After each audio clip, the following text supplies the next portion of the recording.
শোনো রে শোনো, মায়ের জন্য সন্তানের ভালোবাসার কথাটা তোমাদেরকে বুঝাই রে বন্ধু। মায়ের মনে সন্তানের জন্য কেমন ভালোবাসা রে, সন্তানকে মা কতটুক ভালোবাসে। ওরে বন্ধু, এক প্রবাসীর জীবন কাহিনী আপনাদেরকে শোনাবো রে আজকে। আমার বাবাজি, এক সন্তান বিদেশের বাড়ি থেকে মায়ের কাছে ফোন দিল 25 রমজানে। 25 রমজানে যখন মায়ের কাছে ফোন দিল, ফোন দেওয়ার পরে মাকে বলতেছে, আম্মা জান, বিগত 20 বছর যাবত আমি প্রবাসের মাটিতে আছি গো মা।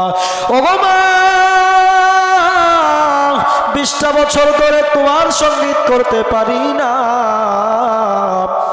এই বছর রমজানের ঈদ আমি তোমার সঙ্গেই করবো গো মা। মা যখন সন্তানের মুখ থেকে এই কথাটা শুনলো, মা খুশির জন্য পাগল হয়ে গেল, মা খুশিতে পাগল পাড়া হয়ে গেল। মা এবার বাবাকে ডাক দিল, বলে, ও স্বামী জান, ও স্বামীজি, আপনার সন্তান নাকি এই বছর ঈদটা আমাদের সঙ্গে উদযাপন করবে। এবার বাবা বলতেছে, আমার সন্তানের ফোনটা আমাকে দাও, আমার সন্তানের সঙ্গে একটু কথা বলি। বাবার কাছে যখন মায়ের মোবাইলটা দিল, মার ফোনটা বাবার কানে যখন ধরলো রে বন্ধু, ধরার পরে বাবা বলতেছে, হ্যালো আব্বাজান, কেমন আছেন? সন্তান বাবাকে সালাম দিয়ে বলে, আব্বাজান, বিগত 20 বছর ধরে আপনাদের সঙ্গে ঈদ করতে পারি না গো আব্বাজান, এই বছর রমজানের ঈদটা আমি আপনাদের সঙ্গে করব। এই কথা শোনার পরে এবার বন্ধু বাবাও খুশিতে পাগল পাড়া হয়ে গেল। বাবা 2জন ছেলেকে ডাক দিয়ে বলল, এ তোরা কোথায়? তোদের ভাই তো এবছর রমজান ঈদ আমাদের সঙ্গে করবে। বোনদেরকে বললো, এ বোন তোমরা কোথায়? এ আম্মা জানেরা তোমরা কোথায়? তোমাদের ভাই এবছর রমজানের ঈদ তোমাদের সঙ্গে করবে। মা পুরা প্রস্তুতি গ্রহণ করে মায়ের কাজ কাম শুরু করে দিল রে বন্ধু। মায়ের যত যাবতীয় কাজ কাম সব কমপ্লিট করে ফেলল। 25 রমজান রাতে বাবার ফোনে একটা ফোন আসলো রে। দেখেন দেখেন মায়ের ভালোবাসা সন্তানের জন্য কেমন রে বন্ধু। বাবার ফোনে যখন একটা ফোন আসলো, ফোনের ও প্রান্তে থেকে অন্য একটা কণ্ঠে বলতেছে, হ্যালো ভাইজান, আপনি কেমন আছেন? আপনি কে? যার ফোন থেকে ফোন করা হয়েছে এটা কি আপনার ছেলে হয় নাকি? বলতেছে, হ্যাঁ ভাই, এটা আমার ছেলের মোবাইল। আপনার কাছে কেমন করে আসলো, আর আপনি কি? আপনার পরিচয় আমাকে দিন। বাবার এই কথা শোনার পরে ওই পাশে থেকে যেই লোকটা কথা বলতেছিল রে বন্ধু, ওই লোক বলতেছে, ও ভাই, বিকালবেলা যখন এয়ারপোর্টে নামলো, নামার পরে যখন গাড়ি দিয়ে বাসায় যাবে, যাওয়ার পথে রোড অ্যাক্সিডেন্টে একটা গাড়ি দুর্ঘটনা হয়েছিল। ওই দুর্ঘটনার সময় প্রায় 50 জন যাত্রী মারা গেছে। এই 50 জন যাত্রীর ভিতরে একজন যাত্রীর ফোন হলো এটা। এই ফোনটা পড়েছিল, আমি নেওয়ার পরে দেখালাম প্রথম নাম্বারটাই ডায়ালে যে নাম্বার ছিল এটাই আপনার নাম্বার। আমি সাথে সাথে আপনাকে ফোন করেছি, ভাই আপনি একটু আসেন, দেখেন আপনার সন্তান এইখানে আছে কিনা। বাবার কানে যখন এই কথা পৌঁছাইল, বাবার দেরি করতে পারলো না রে। বাবার মন আর মানে না। বাবা মোবাইলটা হাতের ভিতরে লইয়া এমন জোরে একটা দৌড় দিল রে বন্ধু। আর মা সন্তানের জন্য ইফতার বানাইতেছে। সন্তান বলেছিল, মাগো 25 রমজানে এসে তোমাদের সঙ্গে ইফতারি করব, তোমাদের সঙ্গেই সেহরি করব, রাতে তোমার সঙ্গে তারাবি পড়তে যাব। মা সন্তানের জন্য বিভিন্ন আইটেমের পিঠা বানাইছে, ইফতার বানাইছে, ফল ফুট সুন্দর করে সাজানো গুছানো ওকে হয়ে গেছে। বোনেরা সুন্দর করে মালা গাঁথতেছে, ভাইকে মালা পরাবে। মালা পরাইয়া ভাইয়ের সঙ্গে এবছর ঈদ উদযাপন করবে রে বন্ধু। আমার বাবাজি ও ইসলামপুরের মুসলমান, খেয়াল করে শোনো রে, আজকের এই মর্মান্তিক কাহিনীটা খেয়াল করে শোনো রে বন্ধু। এবার বাবা যখন মোবাইলটা হাতে নিয়ে দৌড় দিল, ঘর থেকে বের হয়ে গেল, কেমনে জানি মায়ের চোখে ধরা পড়লো স্বামী আমার কেন জানি ঘর থেকে বের হয়ে দৌড় দিছে। দেখার সাথে সাথে মায়ের মনের ভিতরে খুশির আনন্দে ভরে গেছে। মা বুঝে গেছে আমার সন্তান মনে হয় আমার অন্তরে ফিরে আসবে। মা বোনদেরকে ডাক দিয়ে বলতেছে, বোনেরা শুনো, তোমাদের ভাই মনে হয় কাছাকাছি চলে আসছে। তোমাদের আব্বাকে দেখলাম দৌড় দিয়ে বাড়ি থেকে বের হয়ে গেছে। দুই বোন ফুলের মালা নিয়ে হাজির, বাইকে পড়াবে, বাইকে বরণ করে বাইরের সঙ্গে বছর রমজানের ঈদটা পালন করবে। ভাইয়েরাও খুশি, গরম পানি করছে, ভাই আসলে গরম পানি দিয়ে সুন্দর করে পয় পরিষ্কার করে গোসল করাবে, এরপরে ঘরে তুলবে। ও বাবাজি, বাবা যখন ওইখানে গেল, যাওয়ার পরে দেখলো রাস্তার পাশে অনেকগুলা লাশের মিছিল বয়ে গেছে। লাশ একেধারে এক জায়গায় সব সিরিয়াল করে শোয়ানো আছে। এবার বাবাকে বলা হইল, দেখেন আপনার সন্তান এইখানে কোনটা। এ বন্ধু, ওই পিতা যখন একটা একটা করে কাফনের কাপড়গুলা উঠায়, লাশের উপরে সাদা কাপড় দেওয়া থাকে দেখেন না, ওই কাপড়গুলো একটা করে উঠায়, দেখে এটা সন্তান না। আবার দ্বিতীয়টা উঠায়, দেখে এটাও সন্তান না। 3 নাম্বারটা উঠাইছে, এটাও সন্তান না। আর মনে মনে বলে, আল্লাহ রে, এই লাশগুলার ভিতরে আমার সন্তান যেন না থাকে। বাবার মনে খালি এই আকুতি আর বিনতি, আল্লাহ এই লাশের মিছিলে যেন আমার সন্তান শামিল না হয়ে থাকে রে আল্লাহ।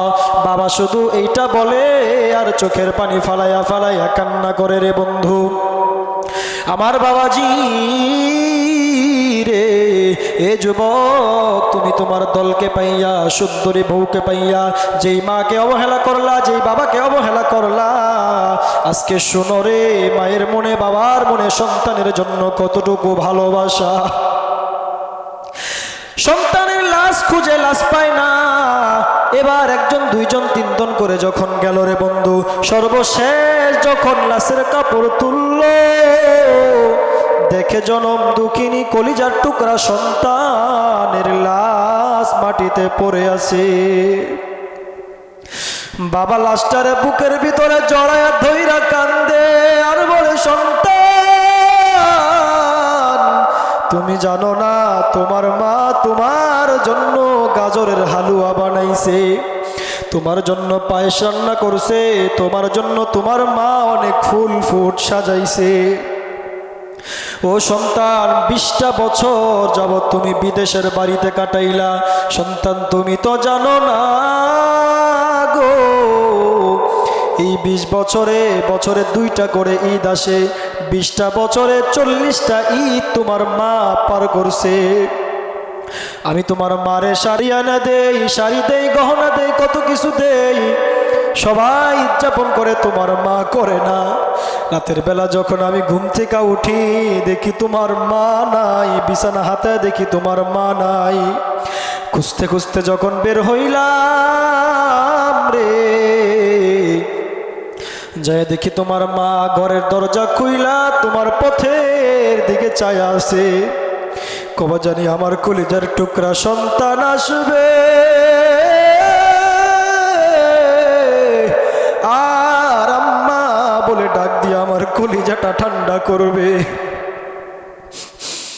এ যুবক, দেখো মায়ের জন্য এক ফোঁটা চোখের পানি ফালাইতে পারো কিনারে বাবা। আমার ইসলামপুরের মুসলমান, খেয়াল করে শুনবেন, বাবা বলতেছে, সন্তান, তোমার জন্য তোমার মা বছরে ঈদের সময় কাপড় চোপড় পরে না, বলে আমার সন্তান যেদিন আসবে রে, ওই দিন আমি ঈদ উদযাপন করব।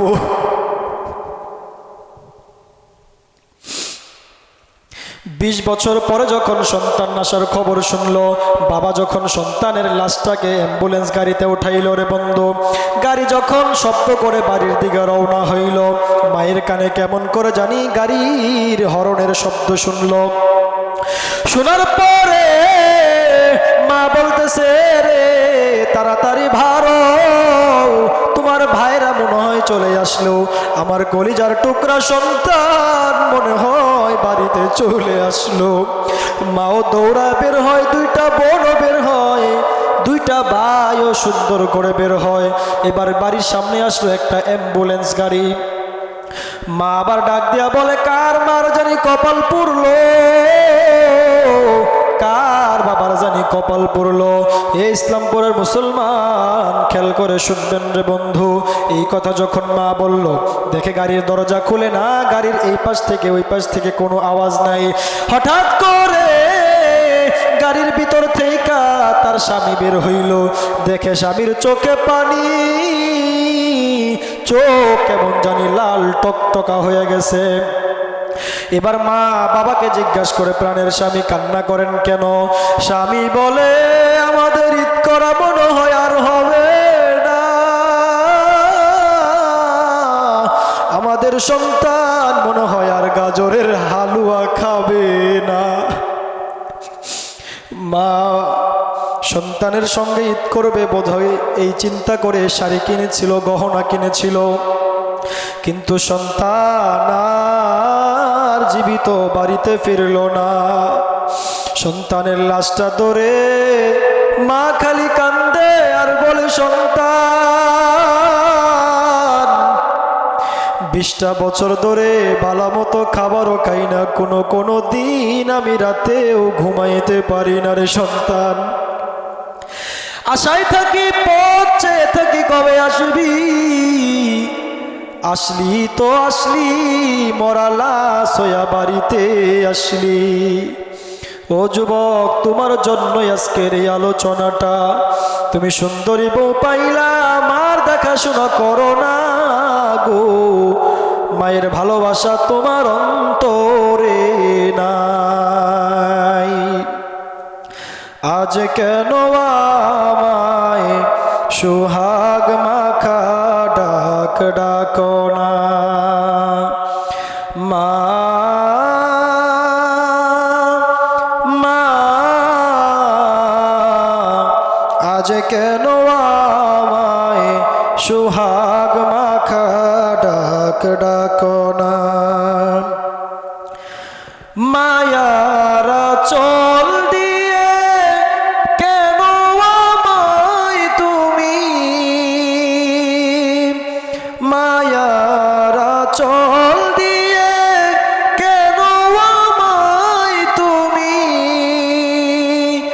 ডাকো না, আজ কেন আমায় সোহাগ মাখা ডাক ডাকো না।